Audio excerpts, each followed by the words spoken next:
বিমানের সকল যাত্রী আসন গ্রহণ করেছেন, অনেকেই বেঁধে ফেলেছেন সিট বেল্ট। সময় হয়ে এসেছে আকাশে ওড়ার। সেই মুহূর্তেই ঘটে গেল অঘটন। বিমানের ভেতর মালপত্র রাখার লাগেজ ডোর আংশিকভাবে খোলা ছিল। বন্ধ করার মুহূর্তেই ঝাঁকে ঝাঁকে মৌমাছি এসে বসে পড়ল সেই দরজার উপর। যাত্রীরা বিমানের জানালায় দেখতে পাচ্ছিলেন যে চারিদিক থেকে এক ঝাঁক মৌমাছি উড়ে বেড়াচ্ছে।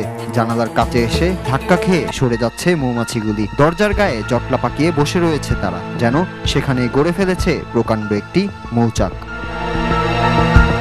সম্প্রতি সামাজিক মাধ্যমে এমনই একটি ভিডিও ছড়িয়ে পড়েছে, যা নিয়ে নেট দুনিয়ায় হইচই পড়ে গেছে। সেই ভিডিওটি যাচাই করে জানা গেছে ঘটনাটি গুজরাটের। সোমবার গুজরাটের সুরট বিমানবন্দর থেকে রাজস্থানের জয়পুরের উদ্দেশ্যে ইন্ডিগো এয়ারলাইন্সের 6E7285 বিমানটি রওনা দেওয়ার কথা ছিল, কিন্তু বিমানের ভেতর মালপত্র রাখার কক্ষের দরজার উপর এক ঝাঁক মৌমাছি এসে বসে যায়।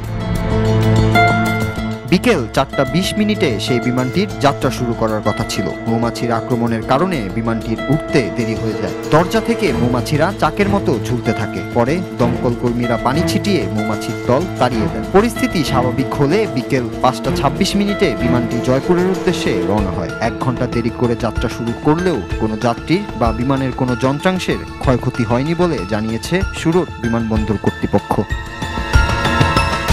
নূর Raju, Bangla TV news desk.